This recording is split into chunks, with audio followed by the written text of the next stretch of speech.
Welcome to this week's Humans of Hospitality podcast with me, Mark Cribb.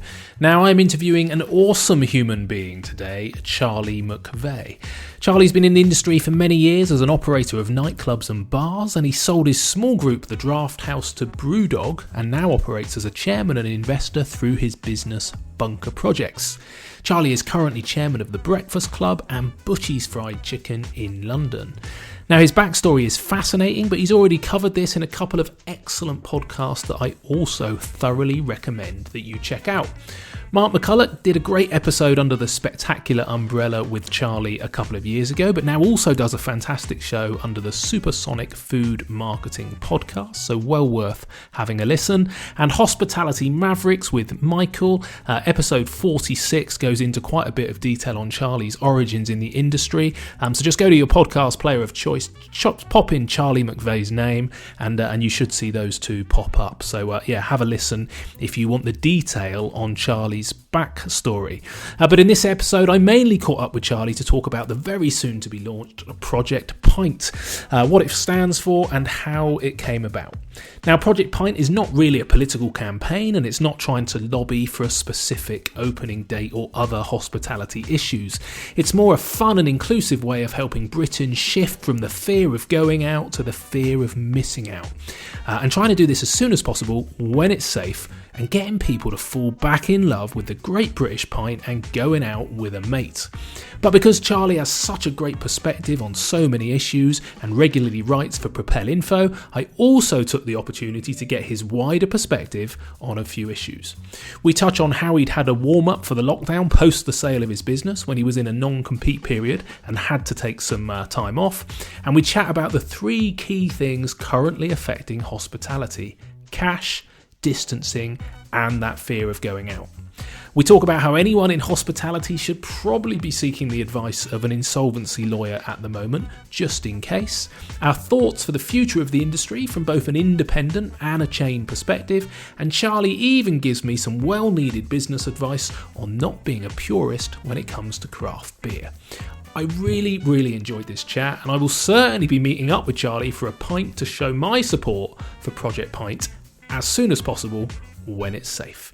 And just before we start, please don't just think you'll remember this and do it later. Pause this right now, pick up your phone, scroll down to the review section on your podcast player and click on a 5-star review, and please hit that subscribe button.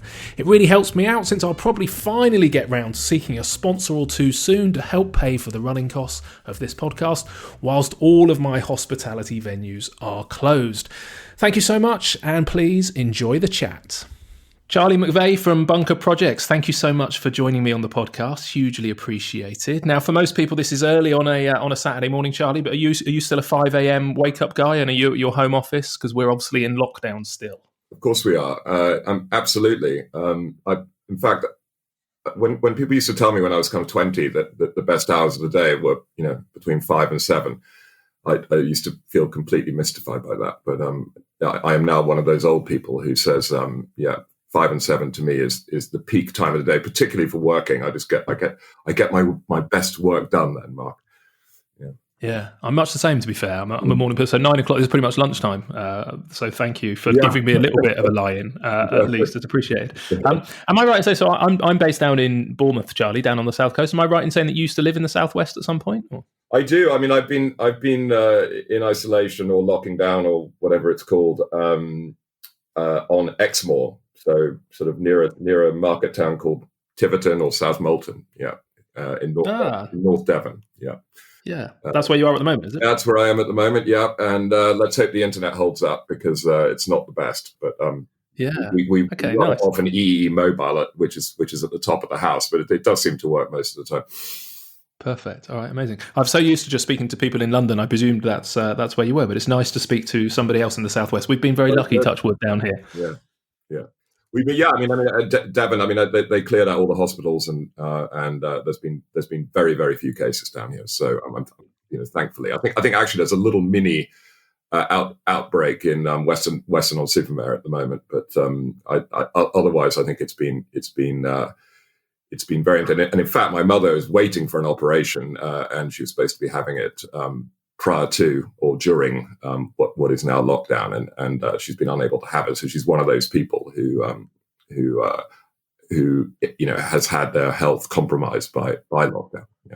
Yeah. Okay. Well, hopefully that will be sorted very soon. So, which is what we're going to come on to. So, I mainly got you on today to chat about Project Pint and something that you're launching next week, I believe. And we'll come on to that. But just to set a little bit of context, first of all, I guess you're best known probably within the industry for the Draft House, which you sold to Brew Dog. And I was reading that just after that sale, you were locked into a sort of, I don't know, a non-competition clause, I guess, and had some enforced downtime. So was there anything that went on during that sort of enforced period of reflection that particularly had an impact on what you're doing now and your sort of current role in hospitality? Well, it's a good question, actually. I haven't talked about that for a while, but it's interesting given what's going on at the moment, because I had my own little sort of, in a way, mini lockdown because I was unable to work, which actually was very good for me because I in the past built up 5 different businesses in hospitality and sold them. And each time, I was getting close to selling one, I would set up another one. So I've never really had a break, and I've always been sort of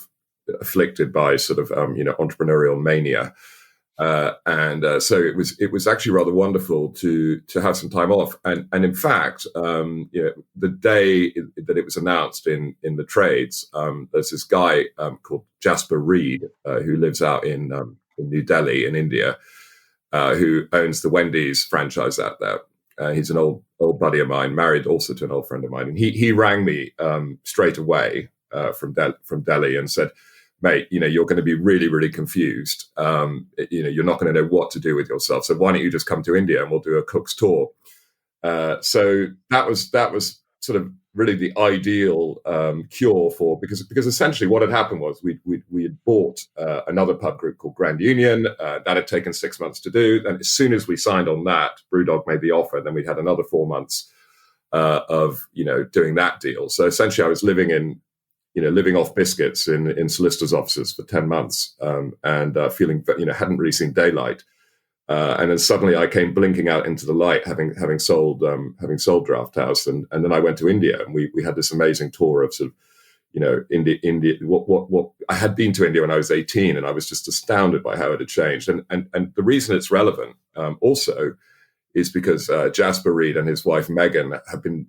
You're probably aware that India's had this very, very extreme lockdown, which has caused 200 million day workers to effectively be starving and sleeping on the street because they've been unable to get work. And they're running this incredible charity out there to get those people back home to where they come from and to feed them and so on. So, and I've been sort of helping, but I've given a tiny bit of money to that, and I've been sort of following their progress, and it's amazing. So yeah, it's sort of come back around again. But no, but essentially, I spent a long time just catching up, having been underground in the business for a very long time. I spent most of the rest of we sold it in spring 2018. I spent about 9 months just talking to people, trying to understand what was going on in the market. Talking to people who needed advice on fundraising, on strategy, and so on, and ended up hooking up with 2 businesses. One is Butchies buttermilk fried chicken, run by an Irishman called Gareth Fitzgerald, which miraculously has had an incredible COVID, which I don't think many hospitality businesses can say. But we've actually opened a couple of dark kitchens in London during the crisis, and we're posting record sales and profits because of the insatiable demand for delivery fried chicken. It's been amazing. And then the other one is just this phenomenal business called the Breakfast Club, which founded by Jonathan Arana Morton and Ali Rooney in 2005, and has 12 sites and still has queues outside their units, and just an incredible customer traction. And that's been a very exciting journey.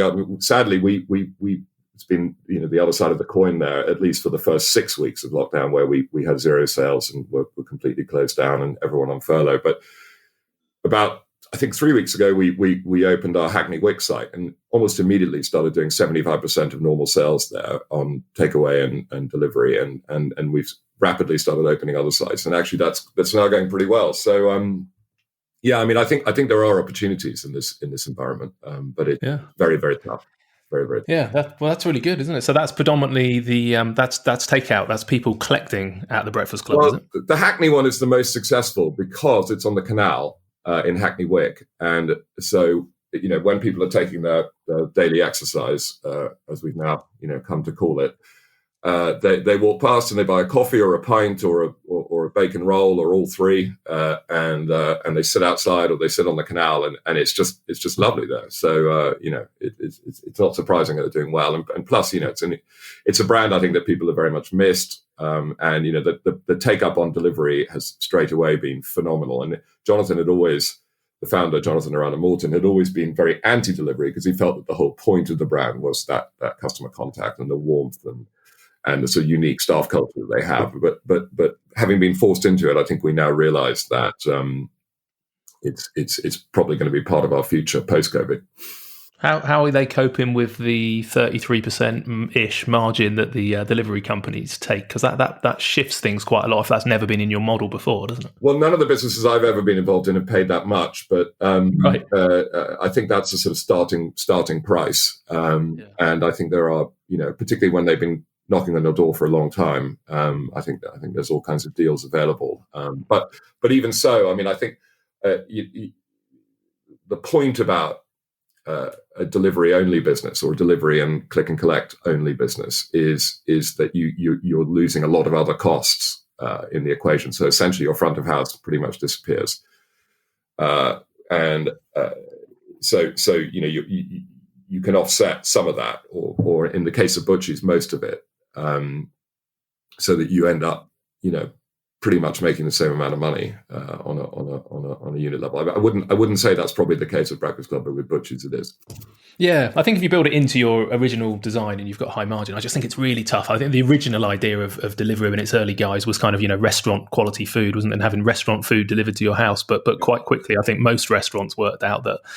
Yeah, that was really challenging to do with our higher overheads. But yeah, if you build it into your model from day one and lose a lot of those traditional restaurant costs, I guess it's much more viable. But it's interesting that we're all having to pivot into things we probably didn't plan on doing in the early days. No, absolutely. But I think that the restaurant model of the future probably has, for example, two entrances. It has a delivery collection point, and then it has a customer entrance. And because what we were already starting to see, a while before COVID was customers sitting there being nudged by men in high vis coming in to collect food, and it just was kind of, among other things, it was kind of killing the vibe in the restaurant. And I think for lots and lots of reasons, delivery has been a clear and present danger to the restaurant business for a long time. But there are certain business models, and as you say, one of the key aspects is margin, which can thrive under delivery. But I think you need to be at 75% plus food GP for that to be viable. Yeah. Okay.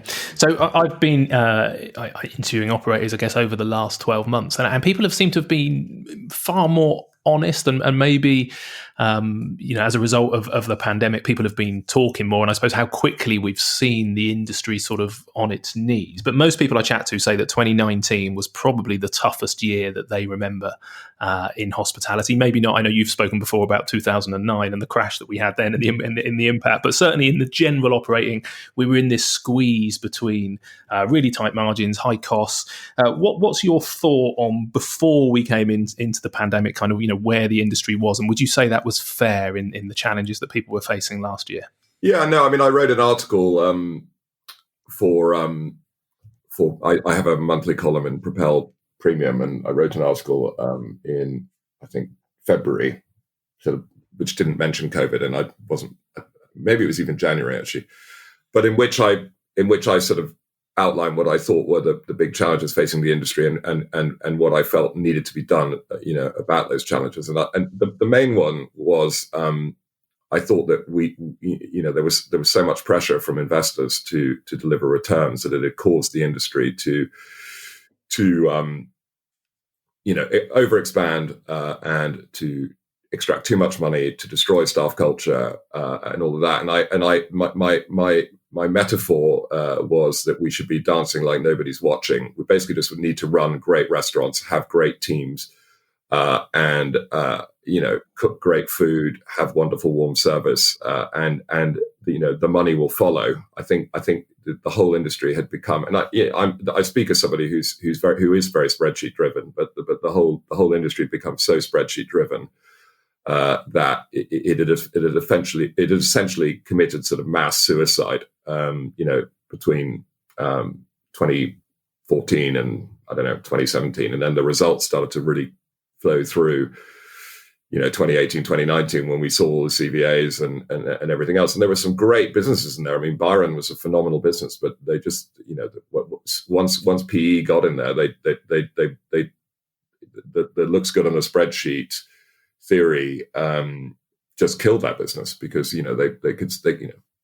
could see that, they had whatever it was when they bought at 20 restaurants that were doing incredible numbers, and they thought, well, if we 5 times that, we'll have even more money, because there'll be economies of scale, and instead they just killed the brand and the business and the team, and ended up bankrupt, and I think that happened across the piece. So I think one of the things that may come out of this is possibly a focus on running a smaller, better businesses that are more profitable, but that don't necessarily aspire by definition to scale. I mean, I think the idea that there will never be, there'll never be another Nando's or another McDonald's or another whatever is complete nonsense. Of course there will.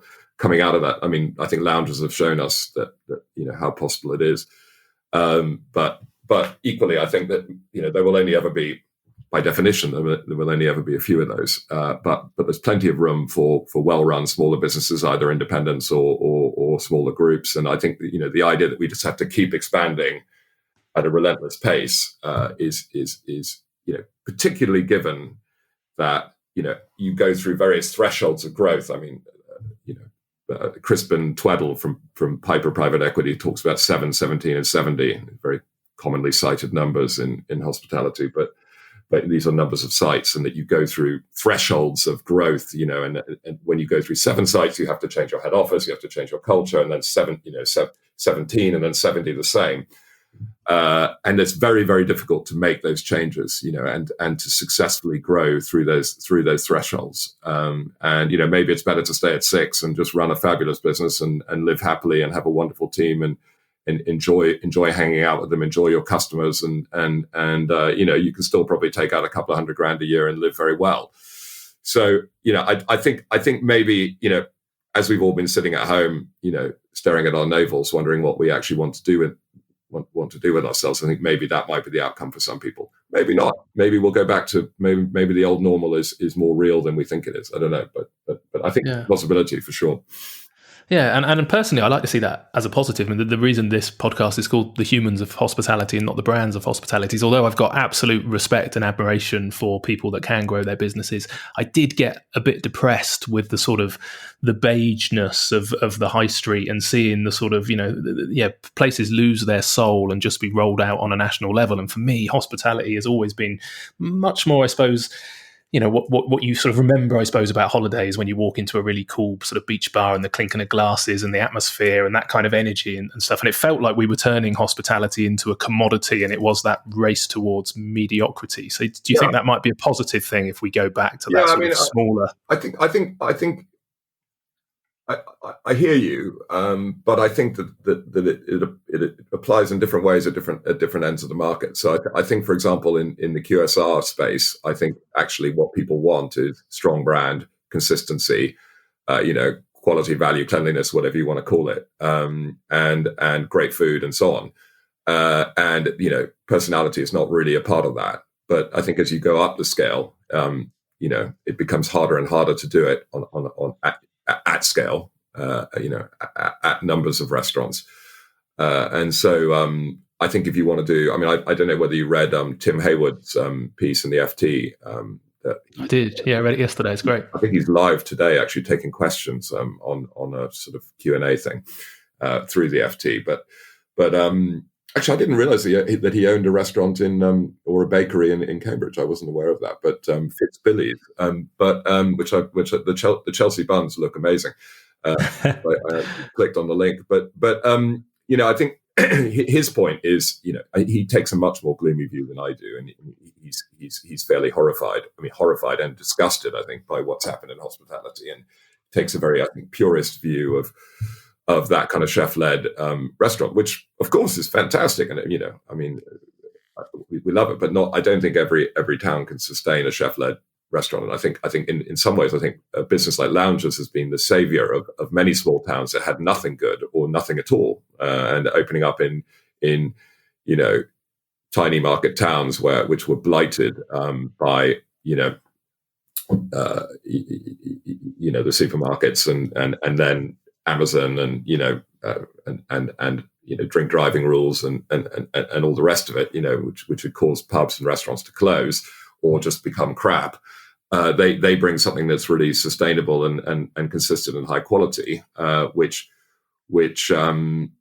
I think can give the town a bit of its town centre back. So I'm not as skeptical as Tim is. In fact, there's a wonderful story that Alex Riley, who's the founder of Loungers, and for those who don't, I'm sure everyone knows Loungers, but Loungers is an incredible success story with 200 sites, so cafe bars. Open at 8 a.m. and they trade sort of pretty much consistently all the way through till 11 p.m. And they were opening in a, I don't know I can't remember the town. I think some market town outside of Leicester. And Alex is at the launch, and this lady comes up to him and says, "Are you the owner?" And he goes, "Yes, I am." And she says, "Can I ask you something?"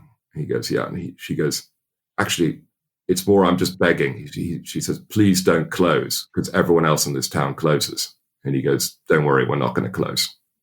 And I think, that's a business with 200 sites, but I think that shows what that can do to a community. So I guess I'm I can see both sides of that. But But I think that at the higher level, there's a huge amount of value in staying small and that kind of personal touch and the chef-led, and get it. I totally get it. Yeah, and I guess the danger, I mean, I'm a big fan of both. I agree 100% the QSR market, and I agree that some people, loungers are phenomenal, and the speed that they manage to grow, and I guess they still manage to get some sort of, local interesting kind of beers in. Same as Honest Burgers, actually, when they kind of expand, and they still make sure that they've got some local, deli relish or cheese and a few local beers. So clearly there's a way of doing it. I guess it's more the ones that are completely formulaic, where everyone is identical, and I guess the challenge that they add is more that they squeeze out because they've got potentially deeper pockets, or they've got a longer time period that they can monetize their investment. When too many of them rock up in a town, then it just pushes out those independents. So ideally you'd have both, but for me, given the choice between one and the other, I'd hate to see those independents not survive. I totally agree, and I think another project that I was looking at pre-COVID, and I think probably more relevant now, and possibly more possible now, is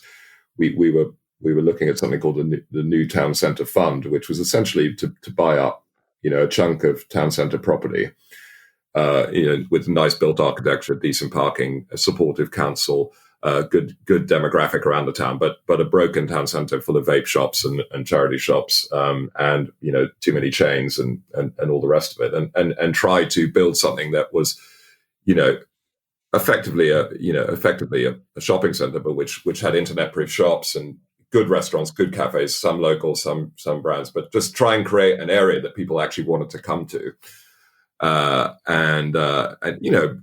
like a market town version of Covent Garden with Capco, what they've done there, or what Howard de Walden have done in Marylebone High Street, and I absolutely know. I mean, if you look at most B roads now in posh areas have got a farm shop, and if you look at the traction that the farm shop has to all kinds of different people who just like pulling in and parking on a bit of muddy gravel and going in and buying some overpriced fresh veg and flowers and some deli food, maybe a bit of pottery. It shows you that those people probably wouldn't be seen dead in whatever the Into shopping centre is, and they wouldn't also be seen dead in their town centre anymore. But they still want to go out and have an experience.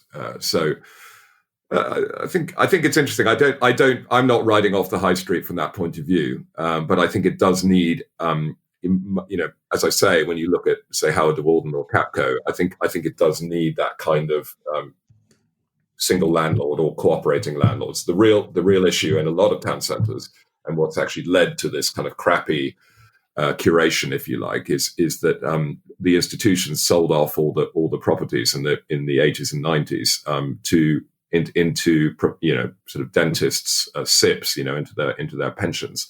They were bought as investments, and the dentist might have bought a hardware store or a restaurant on a 7% yield, and now it's a vape shop. It's not paying the rent, and there's no way of the dentist may not even live in, I don't know, Bournemouth. He might be living in Leicester, and he doesn't care what. All he wants is his rent, So I think the structural challenges in town centre property, market town property, are huge, but I think they can be overcome.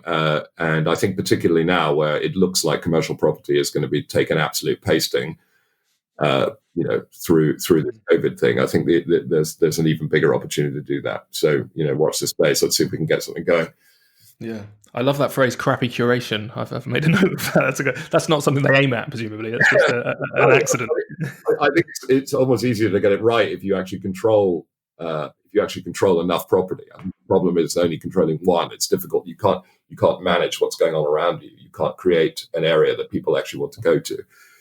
So, anyway. Yeah, no, I think you're right. We're looking at a lot of shops locally, and you used to have the issue that the shops, I guess the space above shops was cheap enough. So, once upon a time, they were residential above shops, and they had an entrance on the ground floor that went into the shop, and then a separate entrance that went upstairs. And then the shop started taking these as stock rooms and offices and stuff like that. And without a doubt, with retail being on its knees, they don't need those upper sort of 2 or 3 floors. So it feels like, the town centres are craving out for people to move back into the town centres to give them life. So maybe we can go back to having 2 entrances again, and start to bring all of those upper disused stock rooms back to life, and bring people back into the town centres. Well, that's the flip side of it. I mean, there should be gold in them there hills as well, because for exactly the reasons you say. You buy a chunk of property, you get the ground floor working, you turn around the vibe in the area, and suddenly the upper parts become valuable, residential.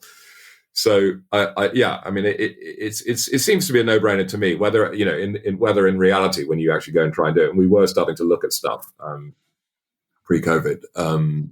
I think when you're confronted with the reality of it, there's always greater challenges. I still think it's something that that will be done by someone, and probably by more than one, probably by lots of people. And I think it's going to be very exciting when it happens. I'd certainly like to be part of it. Agreed, 100%. I think it'd be great. Like you say, the challenge is getting those landlords to agree. And since we've touched on landlords, sort of jumping around the topics, we're 4.5 weeks away from the next quarter's rent. You mentioned then this sort of reality of the potential commercial implosion of that sector. Part of that driven by the fact that it's not a won't pay, it's a can't pay for so many restaurants. What's your thoughts on that sort of horizon for rents, and how do we get out of this little mess?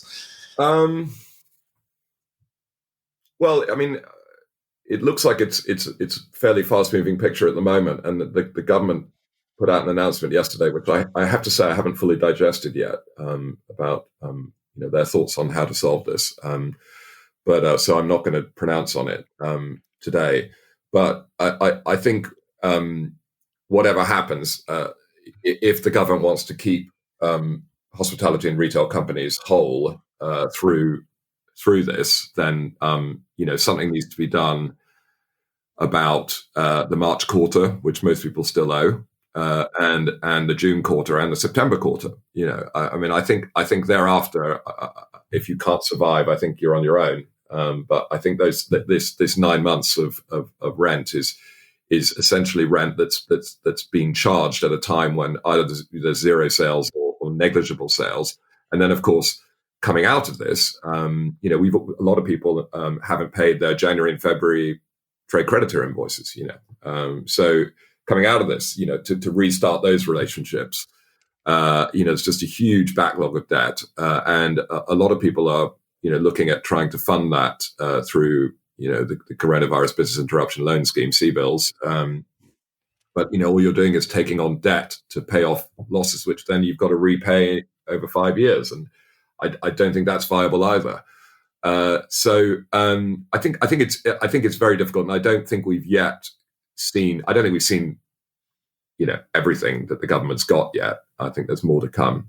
I'm sure, and I think the thing is, as I say, it's a very fast moving picture. But I think the announcement yesterday regarding the CJRS, the furlough scheme, I think was disappointing. Not because it's not generous. I think it's unbelievably generous. In fact, I think in some ways it might be too generous, given that it encapsulates all business rather than the sectors I think that really, really need it. But maybe that was just, they just didn't want to get into that argument, and they're prepared to pay to stay out of that argument. Okay, fine. Maybe life's too short. I don't know, but it's a lot of money. But I was listening to Roy Ellis and Peter Borg-Neal, and like sort of jumping in on one of the WhatsApp groups this morning. And I think the concern is that we're paying people to stay at home, and we're not giving business support to take those guys off furlough. So as soon as we take them off furlough, we have to pay them, and we're not really creating any incentive to do that. For me, that's just asked backwards. I think businesses should be encouraged to reopen, and one way to do that, because it's desperately needed for the economy, and it will help them to navigate this thing without going bust. And one way to do that is to support, workers back into the businesses for a period of time. And instead, what they're saying is you can either stay at home and get paid by the government, or you can go back to work and be paid by the company, which of course in normal circumstances would be perfectly fair. But just on a practical level, this also feeds into the Project Pint discussion. There is a population, I think 53% of people are sat at home and think the government's going too fast on releasing lockdown.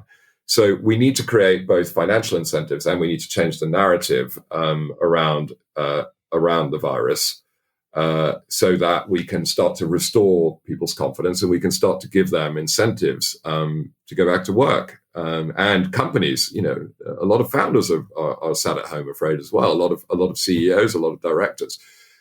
People need to be given real reasons to get going again, because I think there is an exciting world awaiting us in 2021. I think that it's going to be a less competitive world, and I think that my personal view is I think it will probably bounce back a little bit quicker than people think, and I think that those that survive might even thrive. But to get there it needs a more nuanced approach around messaging and incentivizing people to get back to work. Yeah, just quickly whilst we're on JRS. So yesterday, one of the announcements that looked really useful was this ability to bring people back in part-time from July. So the fact you could do maybe 2 days, 3 days a week at work and be refurloughed the rest, because the current scheme of 3 weeks off as a minimum each time is unfeasible. And certainly in our sector, you look and go, right, if we are released in some way in July, having people in maybe Friday, Saturday, Sunday is going to be much more feasible than having them in Monday, Tuesday, Wednesday. Whereas maybe we would have run early in the week at a loss, because it didn't matter at that time. We're just not going to have the cash flow in our businesses to do that. So that looks really useful. But the bit that looked somewhat terrifying, I guess, was this idea of starting to pay costs, straight away in August. Potentially we'll only have been open for 3 weeks, and our team are furloughed. We're being asked to pay their pensions and national insurance, and then 10% the following month. Do you think, since we're so late, and I think I was disappointed that hospitality wasn't mentioned, because we're only just going to open, do you think there's an inevitability now that people are going to start looking at layoffs in preparation of just not knowing if they need those teams in August and September?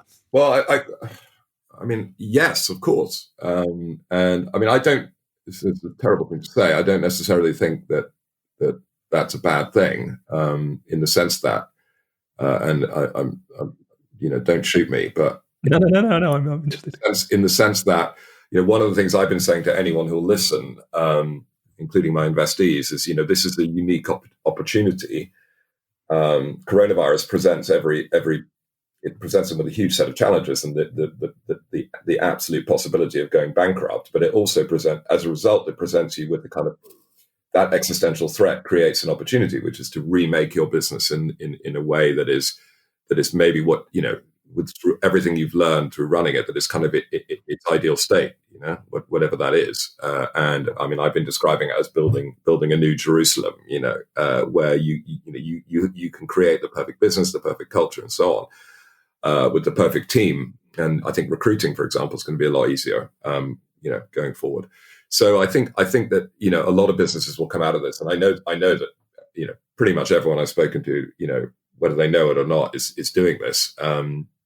Will come out of it in better shape, those that survive.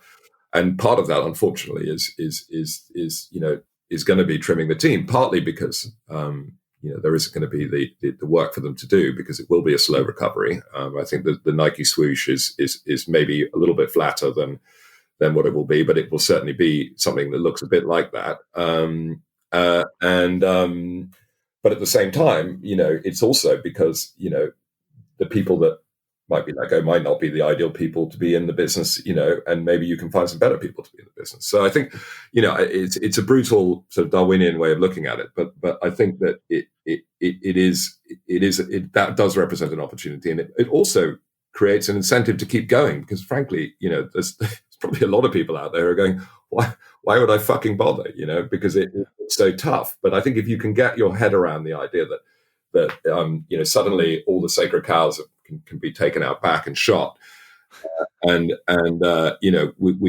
actually just going to really understand what makes this business tick, really make us what really works for customers, what really works for our team, who is a really positive contributor in this business and who isn't, and you come out of it just like a coiled spring.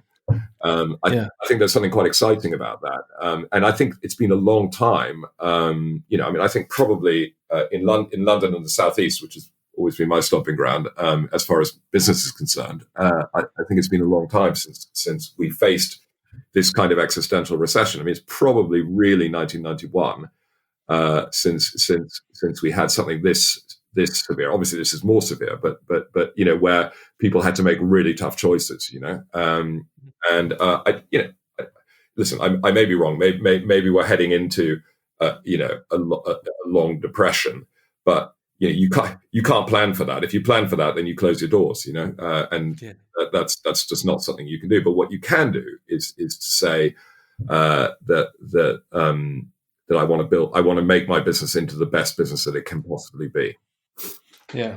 Any thoughts on this issue then, that if a lot of the industry is living on fumes, but is faced with this issue that it needs to make 60 to 70% potentially of its team redundant before it starts taking on costs, many of these businesses just aren't going to have the money in the coffers to pay the redundancy fees, and that the only way to get out of those redundancy fees is almost to go into administration. Any thoughts on that before we move on? Well, lots of thoughts on that, but I'll keep them brief. I think.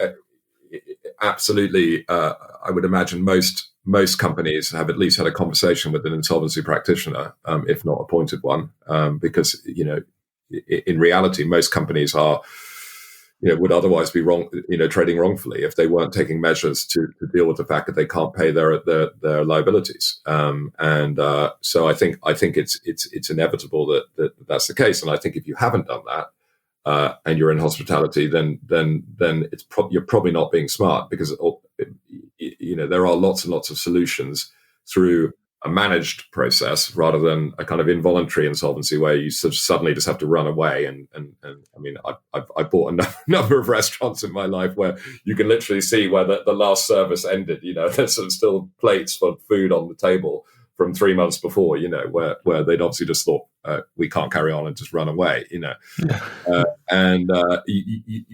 there's no need to be in that situation.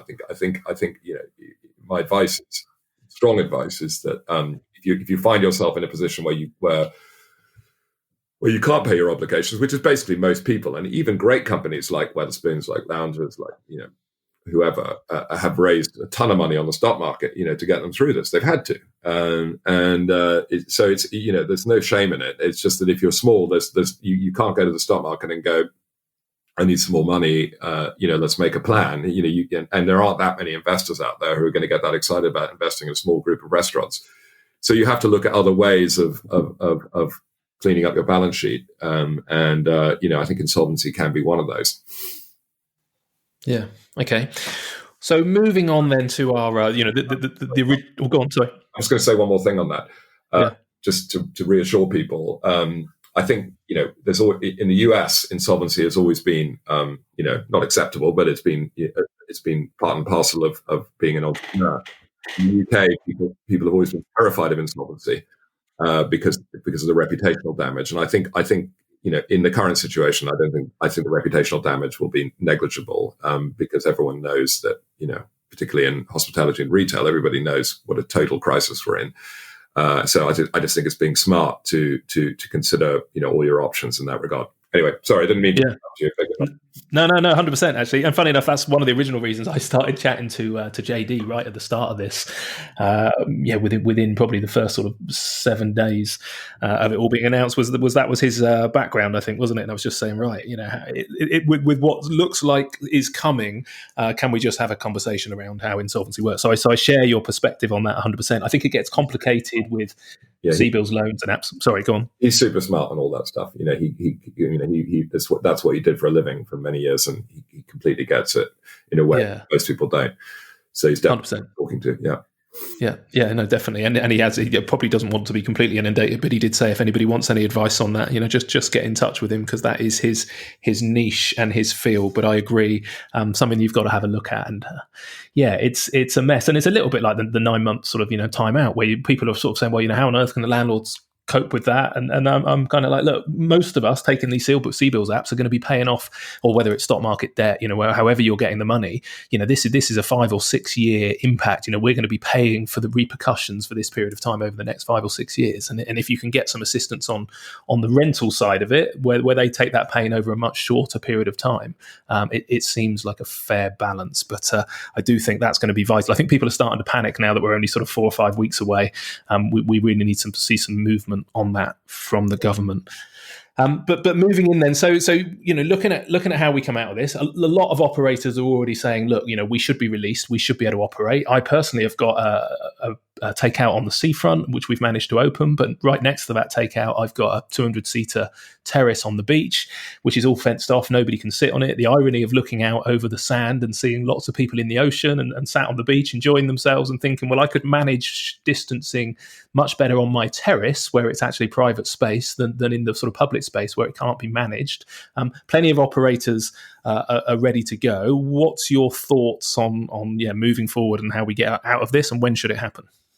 Well, this is really what Project Pint is all about, and I think it's probably the opportune moment to talk about it. That would be perfect. Yeah, what is it? Well, so at the beginning, I mean, it's evolved very quickly, but at the beginning of last week, Guardian journalist, their digital editor, tweeted that he was curious as to how the British would react to watching our continental cousins reopening their bars and cafes, and would we tolerate it? And I replied saying that I felt that the people had led the government into lockdown. I mean, from my point of view, I think we were in an increasingly extreme lockdown in the 2 weeks running up to the announcement. And by the time I left London to come down to Devon on the Wednesday before lockdown, I was the only person on the train. It's GWR, massive train with like 12 carriages and one person on it. It was clear that the economy was already in free fall. It was clear that millions of people were threatened with unemployment, and it was catastrophic. But that was without, that was basically with Boris having said we need to, wash our hands and sing Happy Birthday. And I think about 3 or 4 days before, there was that absolutely bizarre announcement saying, we're not going to ask restaurants and pubs to close, but we advise you not to go to them. Which I don't know if you remember that, but that was the kind of Like, I don't think I'll ever forget that week, Charlie. That was just insane. Oh, for fuck's sake! What kind of madness is this? But anyway, and so I said, I think the people led the government into lockdown, and the people have to lead the government out of lockdown. We need to swap Project Fear for Project Pint, and I for one am ready to serve. And I thought I was just being witty and trying to have a clever point about about a government messaging and the fear that there is out in the population. I mean, I think I mentioned earlier, 53% of people think the government's going too fast on lockdown. Is the most recent poll. But what happened was a whole load of people got in touch. My phone rang almost immediately. It was Logan Plant from Beavertown going, how can I get involved in Project Pint, and all this kind of thing. And I lots of messages, as I say, emails, and I sort of felt, Project Pint was a figure of speech at that point. But I sort of felt that there are three main challenges facing our sector. One is cash. We've talked about that. There ain't enough of it.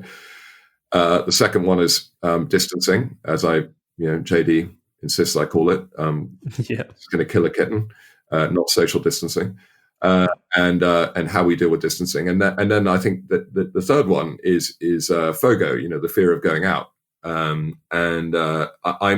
Project Pint is really all about turning FOGO into FOMO. The fear of going out becomes the fear of missing out, and it's really the underlying message of the campaign is that we to just remind everybody of how wonderful pubs are, symbolized by not just pubs but anywhere that serves craft beer, symbolized by the cold foaming pint of beer in your hand that you can't have at home, that's what kind of lies behind it, and then I then started speaking to a bunch of people, including most, Peter Bogneel, loads of people, but most cogently really was with a guy called Ed Amory, who was until very recently the managing partner at Freud's, Matthew Freud's PR company. Very smart guys, used to influencing government policy, and he said, he and I cooked up a scheme to sort of capture this idea via a change.org petition, which we're launching next week, which is a petition to free the pint. And the idea is this is a fun, warm, positive sentiment that we're going to vote on, which is essentially we want our pubs, restaurants, and bars back as they were before, and we want our beer back. And with the important proviso, because otherwise I think we look like mad people, that ASAP, when it's safe, and I think that's the messaging: as soon as possible, when it's safe. Really, the campaign is aimed at all of those people who are sat at home who genuinely believe that their mates are going to kill their grandmother,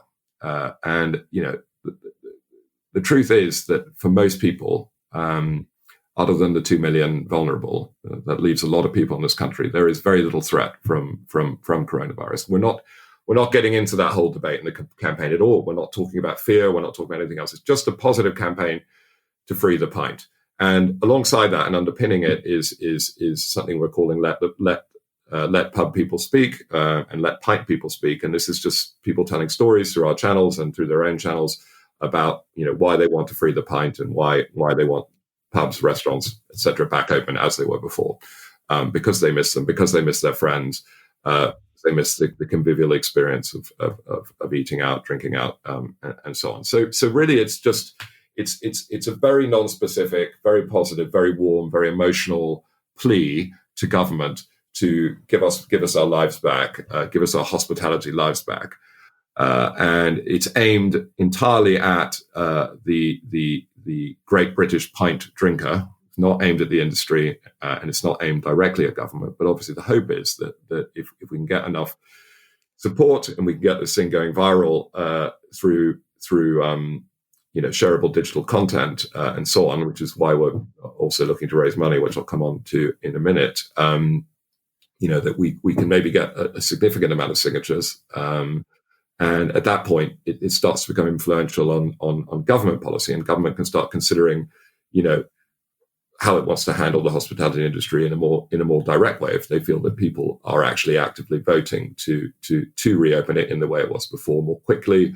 But also, to think about what the impact of what is still fairly apocalyptic messaging coming out of government is on people.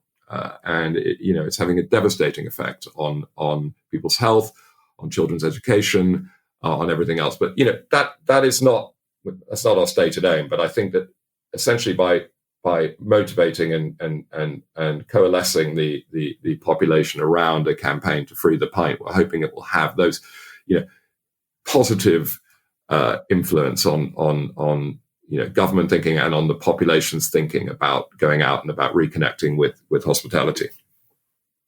Yeah, nice. I like it. I don't think anybody can argue with the positivity and the desire, I suppose, for people to have a nice icy cold pint of beer, particularly in the current weather. So the objectives are sort of twofold then. One is to motivate, I guess, the British public to want to go out for a beer and to support that beloved industry and to help. And the other one is to get the government to respond in some way. What are you looking for from the government to move faster? I guess there's this conversation, isn't there, around this sort of stepped approach. It feels like you can't treat the entire hospitality industry with the same measures. It feels like most hospitality professionals are literally that. They're professionals. They understand risk. We're used to feeding people shellfish and pork and salmonella, and we know how to keep people safe. And I know Robin Hudson from The Pig has been out saying that how you treat one of his country manors with potentially 100 acres of space might be very different to how you treat a nightclub or a bar on a high street that's in a basement, with full air conditioning.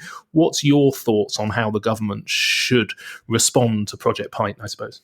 Well, I think that the key point about Project Pint is that it's not making any specific demands. It's an emotional campaign to, as I say, to reconnect us with the pint as a nation, to give everyone the opportunity to go to the pub or go to a restaurant and have a pint. And the pint being in some ways symbolic of the wider hospitality experience. And I think one of the challenges that there's been, in the WhatsApp groups and in the campaign groups in hospitality, and I'm sure JD, speak very cogently about this, is that it's been difficult to unite people around one idea, and I think that the reason for that is as you say, every business has got a different set of challenges, and every business has a different opportunity. The difference between a pig restaurant or a pig. Are they restaurants? I don't know. Maybe. Yeah, restaurant and hotel, generally both. But yeah. A difference between a pig and a nightclub is huge, and it's they will have very different challenges around cash, social distancing, and FOGO. So I think the idea is to create a banner around which the industry can unite, which is non-controversial. It's not saying, we want X to be done by Y date. It's not saying we want this kind of nuance for clubs and this kind of nuance for hotels. It's simply saying that, as a population, we shouldn't be afraid and we should want to go back out and reconnect. And the symbolism of that is to vote to free the pint, and to get our pubs, restaurants, hotels, clubs back open as they were before, as soon as possible when it's safe. And the point about that is, if we were to say we want pubs open by the 4th of July and we want hotels open by the 4th of August and nightclubs open by the 4th of September, we're a massive hostage to fortune. It's a very movable feast, but also we're not going to get everyone to agree. We're not going to even get the industry to agree.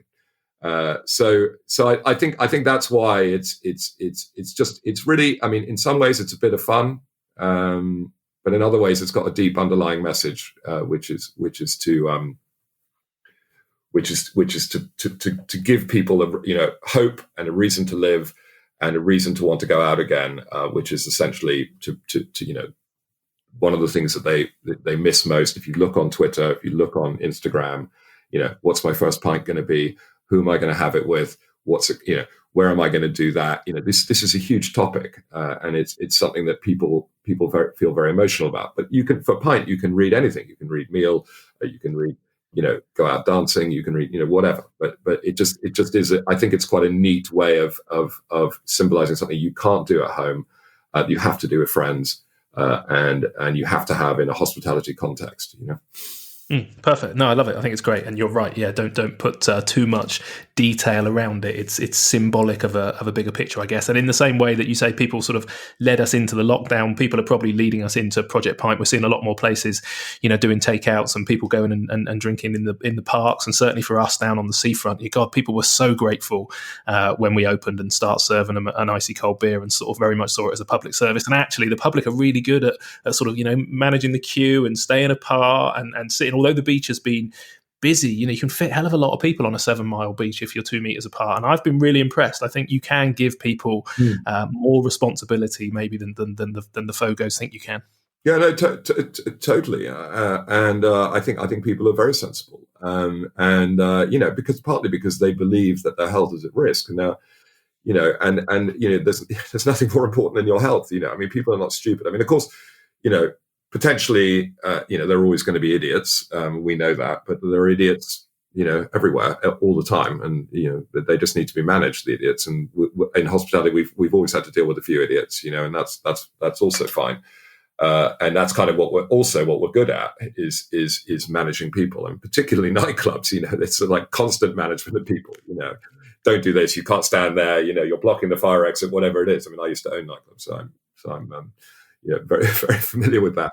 And I think that's where, Robin's point and Peter Borgmeal's point and your point is very well made, is that we are in a much better position to manage this rather than having all these pub gardens that are full of people drinking cans, not socially distancing maybe as much as they could, not being managed, not in a safe environment. If that pub was open and being managed, it would be a much better scenario for everyone.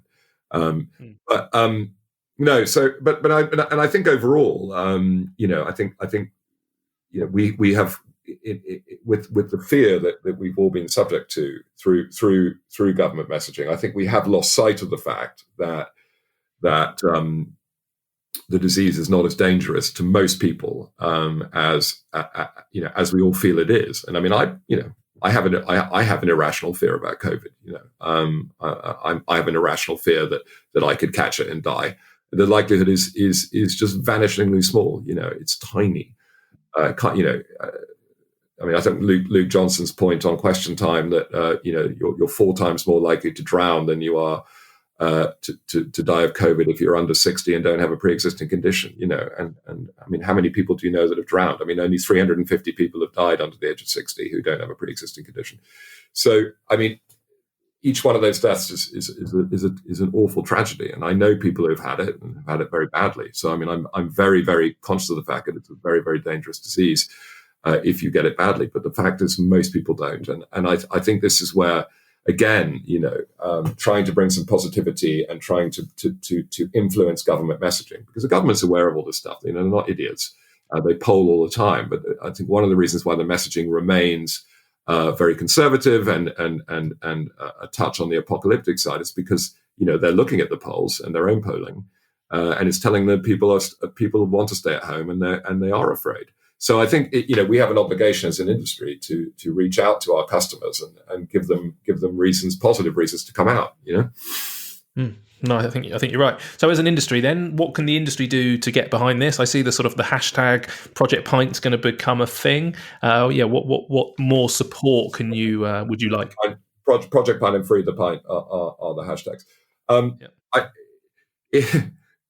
The exact detail of how industry can be involved, can get involved, is being finalised on Monday and Tuesday. But essentially, we are looking at all kinds of different ways to drive people into the petition, and part of it will depend on how much money we manage to raise. But in essence, we want, at the bare minimum, we will be reaching out to all operators and all brewers to get all of their teams to get involved in terms of voting and also sharing content online, and that's our first. They're our soldiers, and we want them out there, spreading the word.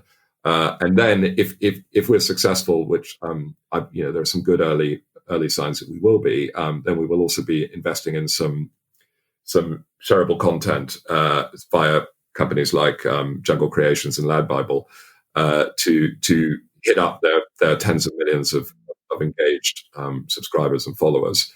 to again, create fun content to drive people into what is a fun and emotional campaign. As I say, it's not political, it's not about cash, it's not about social distancing. Really, it's about just a positive feeling that I want my pint back.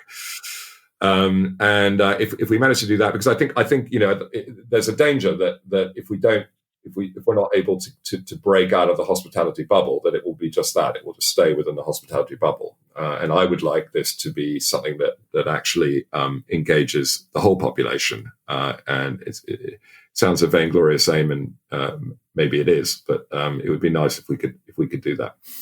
Yeah, no, I think that sounds highly possible. Is there a website already, or will there be one? There will be early next week. I've just been looking at a second draft this morning, and we're moving towards that. But I mean, there will be a significant series of launch events online, in the early to middle part of next week, which will leave you in no doubt as to what you need to do.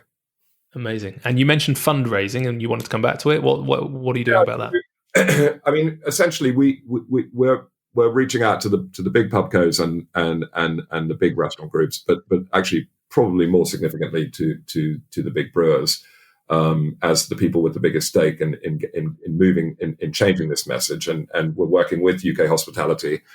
And also with the BBPA, which is the British Beer and Pub Association, to try to persuade those guys to put their hands in their pockets, towards acquiring and disseminating this social media content to as I say, tens of millions of people. And unfortunately, things don't go viral by themselves anymore.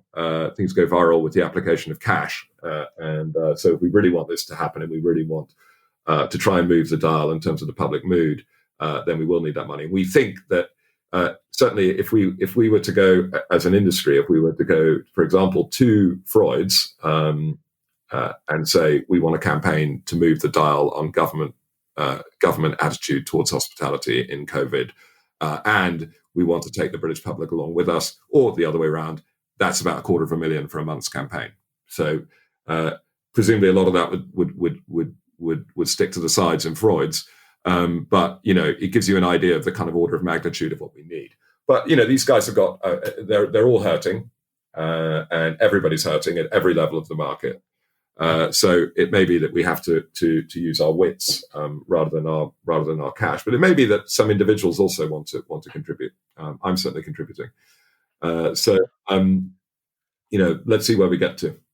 Yeah, sounds great. One of the challenges, actually, sort of randomly with the brewers at the moment, is that they're not producing kegs and delivering them around the country. So the few places that are open, say we've been open now for about 2.5 weeks, and there's nigh on a black market of pre-lockdown kegs of various restaurants and pubs that had cellars full, that are selling them to the few places that can open. But what we really need them to do as well is actually start brewing and supplying again. But they're waiting for the nod from government. But with the irony is we could actually run out of pints if they don't start soon for the on-trade. No, I know. And I mean, one of the nice things about lockdown has been I've been sent a lot of beer by people because they've got too much. Everyone at the early stage had too much beer to sell. But no, you're completely right. And I think again, it's all about clarity of messaging, isn't it? And it's all about getting a timetable in place, and so that people can, because I mean everyone's taken such a hit already that the idea that they'd start brewing with no uncertain market for that, I get why they would. Yeah, absolutely. It's sort of been back to the floor week for the CEOs, but I've spent quite a lot of the last 2 weeks. In fact, this morning I met my ops manager this morning at 7:15, and we were literally lugging 11 kegs of beer around in the back of our cars from another supplier that we'd managed to find to drop a few off. So our key thing over the last 10 days has literally been driving kegs of pints around the town, which has been it's actually been quite good fun getting back on the floor. Yeah, no, well, absolutely, and I think that's what this time is all about. It's about reconnecting and changing up the model, and totally. Yeah, perfect. I'm very conscious of time, but I've got to ask you, penultimate thing probably, just on beer. So I opened a craft beer place probably about 7 years ago, and I know you talk about the sort of the rise and rise of craft beer, and I was very stubborn for the first 2 years in the fact this venue would only sell British, kind of interesting, quirky craft beers, Mm. and became increasingly frustrated and disillusioned by the fact that there was another bar about 3 doors down from me that sold you kind of, your typical sort of multinational brands. And in the end, after 2 years, I had to give in and put in one brand. I think it was Estrella that we put on the bar next to all these craft beers. And consistently, that one recognized brand outsold every other craft beer put together on the bar. What's your thoughts on brand and craft beer? And yeah, would you share that perspective? Because you made a living out of this for a long time. So I'm just interested to know. Well, I had a very different view, and I used to have a lot of we obviously employed a lot of people who are die in the ditch craft beer fanatics. But I always took the view that within the monopoly of recognized international beer brands, there were some very, very crafty brands in there. I'm thinking of Pilsner Urquell, thinking of Budvar, some of the great British cask ales, et cetera, et cetera. There are lots and lots of really high quality beer with a good provenance story and so on. And I always felt that beer is not only democratic, but it also has better stories, more democratic, and has better stories than wine. So my mantra was always that we needed to have stuff on the bar that people recognised, and that which came in a good looking glass, and that they could stand and feel good about drinking, and that was also delicious, and that also had a story behind it. And that didn't necessarily need to be something that had been brewed in a bathtub on an industrial estate. It could have been brewed in an amazing underground brewery in the Czech Republic, or could have been brewed in Munich, or it could have been Polana being another example. So I was never a purist in that. If only you'd rung me, I could. I was going to say, I'm no longer a purist, but I do feel like you've just summarised 2 years of my learning in about 30 seconds, which was basically saying, yeah, don't be an idiot, just sell something that I did learn. Fundamentally, you need to sell what people want to buy, and that's probably not the most complicated business advice in the world, is it? Well, yes and no. I mean, I think there are good examples in very high density locations with lots of hip people. If you look at some of the great example is the Rake in Borough Market, not Borough Market, yes, Borough Market, which only sells the beers you're talking about. But it's famous for that, and it's set its stall out, and it's one of the first, and was one of the first, and remains an amazing place to go and have an extraordinary pint of beer. And what they do is incredible. But that does not have a universal application across the UK. And you need to be as I say, you need to have a very high density of hipsters in very, very large numbers. To make that happen. And hipsters is really a kind of shorthand for people who are really interested in provenance, interested in craft beer per se. But I don't actually believe even in the phrase craft beer. I mean, I think I've always tried to call it better beer. Beer with a provenance, beer with a story, beer with a history. Whether the history is immediate in the sense that it's brewed by some incredible people now, and they present well, or whether it's Pilsner Urquell that's been brewed for 500 years in the Czech Republic. I don't mind, so long as it has that story and integrity behind it. I'm good with it. Yeah, I agree with you 100% now. And I think that's the good thing about our industry, is that we are always learning, and it is a very creative sector. And I too am very optimistic. I think it's going to be really tough to kind of get through this pandemic and come out the other side. But I think those that do, are potentially going to be well positioned. I think there has been a bit of a shift probably in the psyche. I think we've always loved going to bars and restaurants, and we've always been a very social species. But I think having it taken away from us from this period of time has made us realise even more, probably similar to the NHS. There's a lot more people showing a lot more gratitude and respect. But I think the other one is that hospitality's come out of this well. I think we've been cooking for key workers. We've demonstrated our charitable kind of stance. But I think people have always also realised, my God, I really miss my local bar and restaurant. So I hope there's a really good and positive place that we can come out with. Any sort of closing thoughts on where you see the industry heading and any positives coming out of this? I agree. I don't hope. I know that people want to go back out. It's just a question of how quickly they get over the fear of other people. as potential carriers and of their doom, and start to be a bit more realistic about risk. And we all take huge amounts of risk every day just going out of the house. You're infinitely more likely. I mean, a child is, I think, 20 times more likely to be run over on the way to school than they are to either catch corona or infect anyone else with it. But you can't tell parents that, because they've been told by the government that it's a very dangerous disease, and indeed they're still seeing lots of people dying of it. So why would you send your kid to school? And I think so. I think getting, if we can start to dial back that fear, then I think we will very quickly see people back in hospitality, because I think they're desperate to do it. I think they're absolutely desperate to do it. Yeah, no, I think you're right. Well, look, I could chat to you for another hour and a half, Charlie, just about your thoughts on the industry and get all sort of geeky and detailed on other stuff. But maybe I can come and see you for a pint. Go on. You could broaden that to my thoughts on life in general. Exactly. Well, I would like that. But maybe we can meet face to face with a pint, especially now that I know you're based in the Southwest. This is the point. We need a pint. We can't do it without a pint, and hence sign the petition next week. Yeah, no, I will 100%, and I'll be supporting it. So if people want to follow you, Charlie, and keep in touch with this, where's the best place for them to go? Personally, my main focus at the moment is on Twitter, at Charlie McVeigh, and I was more active on Instagram, and I'm going to be back on Instagram on at McVeigh_Charlie, and then the website, when it launches, which will be next week, is projectpint.uk. Amazing. Okay, great. Well, I will put some links to all of those on the show notes for this on humansofhospitality.co.uk as well. But look, Charlie, thank you so much for sparing the time, and thank you for just being a good egg in our industry and sort of sticking your head above the parapet and representing us. It's hugely appreciated. And you. Okay, mate. All the best. Cheers. Thanks, Charlie. So there you have it, a heap of useful information from Charlie, and one day I will catch up with him again to explore his wider views on life in general, because I really, really enjoy Charlie's perspectives. For now, do head over to the humansofhospitality.co.uk website to find all of the links that Charlie just mentioned, both to Project Pint and his personal social media pages. And whilst you are there, please sign up for our weekly newsletter to keep up to date with the latest episodes, and hit the donate button if you can possibly afford to buy me a pint and to help keep this podcast on the air. Okay, until next time, thank you.